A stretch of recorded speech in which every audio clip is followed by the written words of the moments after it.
आज फिर मैं आप लोगों के लिए कुछ दो एक बातों को जो ज़रूरी है वो आपको बताने के लिए आए हैं।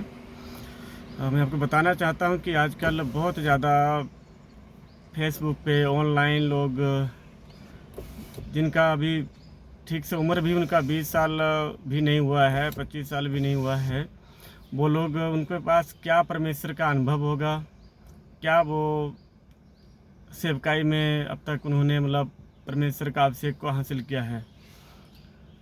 क्योंकि मैं आपको मेन चीज़ बताना चाहता हूँ कि आजकल बहुत जो है अपने आप को परमेश्वर का दास प्रॉफिट ऐसे बोल करके वो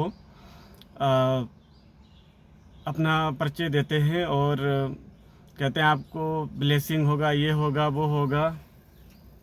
तो मैं बताना चाहता हूँ कि वो क्या करते हैं कि सीधा पैसे मांगते हैं, बोलते हैं कि आप 10 मास आप हमें भेजो, आपका घर बन जाएगा, आपका घर में ब्लेसिंग होगी, ये होगी, वो होगी।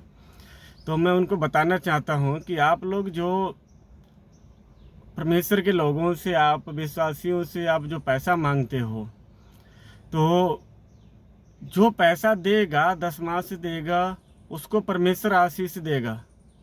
तो आप क्यों नहीं परमेश्वर से मांग लेते हो? भाई आप तो अभिषिक्त हो, आप प्रॉफिट हो, आप दूसरों के लिए आप भविष्यवाणी कर सकते हो, दूसरों के लिए आप आशीष मांग सकते हो, अपने लिए क्यों नहीं मांगते हो? परमेश्वर का आशीष क्या प्रार्थना आप करोगे तो प्रार्थना के पैसे लोगे क्या? आप सीधा सीधा गूगल पे पैसे मांग रहे हो। आपको शर्म नहीं आती? आपने धंधा बना के रखा हुआ है। बिल्कुल ये सब कुछ बंद कर दो, मैं आपको बता रहा हूँ। क्योंकि ये परमेश्वर का सबसे ज़्यादा पवित्र प्रजा मानी जाती है, तो प्रभु यीशु मसीह के लोगों के लोग माने जाते हैं और ईमानदार माने जाते हैं। कुछ आप जैसे लोगों ने परमेश्वर के सेवकाई को धंधा बना के रख दिया है और ये बहुत गलत कर रहे हो। ऐसा करना आपको शोभा नहीं देता है। जो सचमुच में परमेश्वर के सेवक हैं उन पर से सभी लोगों का विश्वास उठ जाएगा। अब मान लीजिए कि कोई विश्वासी आपको ऑनलाइन पैसा दे देगा, उसका घर नहीं बना, उसका घर में ब्लेसिंग नहीं हुई, इसकी क्या गारंटी दे रहे हो आप? आप तो पैसा लेकर के आप गायब हो जाओगे। और मैं विश्वासी लोगों को भी बताना चाहता हूँ, ऐसे लोगों से बच कर के रहो। जब आपके घर में आपके किसी व्यक्ति को दुष्ट आत्मा पकड़ेगा तो वो ऑनलाइन वाला बंदा आएगा आपके घर पे। 1200-1500 किलोमीटर दूर बैठा हुआ है वो, आपका फ़ोन उठाएगा? आपके पास उसका नंबर है? अगर नंबर भी होगा तो क्या आएगा वो?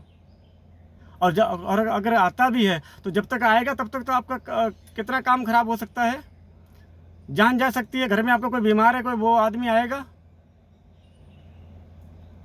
जिस जगह आप चर्च में जाते हो उधर वो ऑनलाइन ऐसे लोगों को पैसा दे करके आपको कोई बरकत नहीं मिलने वाली है।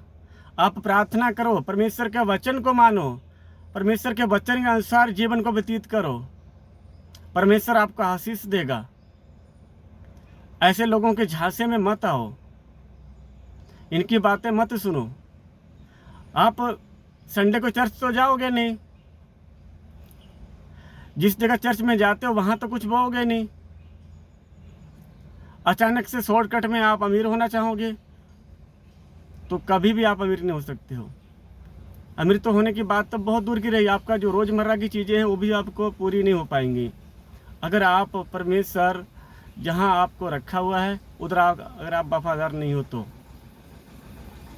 मैं यही कहना चाहूँगा, जब आप अपने जगह में आप ईमानदार रहोगे, परमेश्वर के साथ संगति करो, चर्च में संगति करो, पास्टर के साथ ईमानदार रहो, परमेश्वर आपको आशीष देगा।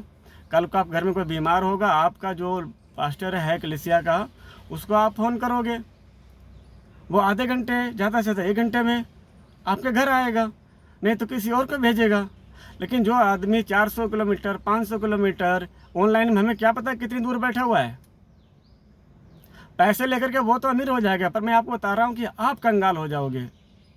फिर जब परमेश्वर आपको आशीष नहीं देगा, आप उस बंदे पर विश्वास करके आप उसको पैसे दोगे, आपको जब आशीष नहीं मिलेगी, आप परमेश्वर में पीछे हो जाओगे, आपका विश्वास टूट जाएगा। आप बाद में कहोगे कि परमेश्वर ने मुझे आशीष नहीं दी। परमेश्वर जो कहता है आप उसको करो, वचन को पढ़ो, वचन को समझो, वचन में चलो, परमेश्वर आपको आशीष देगा। फिर आपको ऐसे ये जिनका अभी सही से पैंट भी बांधने का उनका अनुभव नहीं है, पैंट भी अपना नहीं बांध पा रहे हैं, उन लोगों की आपको ज़रूरत नहीं पड़ेगी। आप परमेश्वर के साथ वफादार हो जाओ, परमेश्वर आपको आशीष देगा। जब तक आप परमेश्वर के साथ वफादार नहीं होगे, आप ऑनलाइन में से किसी को भी पैसा भेजते रहो, कभी आपको कोई आशीष नहीं मिलने वाली है। अगर सचमुच में वो अभिषिक्त हैं, परमेश्वर की ओर से ठहराए हुए हैं, तो वो आपसे पैसा नहीं मांगेंगे, वो आपके लिए प्रार्थना करेंगे। ये नहीं बोलेंगे गूगल पे फ़ोन पे कर दो, किसी को नहीं करना है। आज के बाद कभी किसी ऐसे ऑनलाइन किसी भी व्यक्ति को पैसे देने की ज़रूरत नहीं है। इन लोगों ने धंधा बना के रखा हुआ है, इनको काम करना नहीं, मेहनत करनी नहीं है इनको, बस 2-4 अन्य भाषा की बातें बोल करके शब्द बोल के। हर एक अन्य भाषा परमेश्वर की ओर से नहीं है, इस चीज़ को समझो। सिर्फ अन्य भाषा बोलने से कोई प्रॉफिट नहीं बन जाता है। जो सच्चा मसीह है वो दूसरों के लिए जान देता है। रात में, दोपहर में, बीमारी में, बारिश में, परेशानी में, हर समय आपके साथ है, खड़ा होगा, आपकी हर मुसीबत में आपका साथ देगा। वही आपका अच्छा जो है पास्टर है, वही आपका एक अच्छा विश्वासी है। ऐसे लोगों के साथ आप संगति रखो, जो दिन रात आपके लिए दुआ करते हों, जो आपकी हर परेशानी में आपका साथ देते हों। इन लोगों से बच कर के रहो। बहुत ढोंगी लोग हैं आज के टाइम में। मैंने उस बंदे को मैसेज किया है, वो भाई को, मैं कहा भाई ढोंग करना बंद करो। मैं उसका नाम नहीं बताऊंगा, मेरे पास सब कुछ उसको डिटेल है, पर मैं नहीं बताऊंगा, किसी को बदनाम नहीं करना चाहता हूं।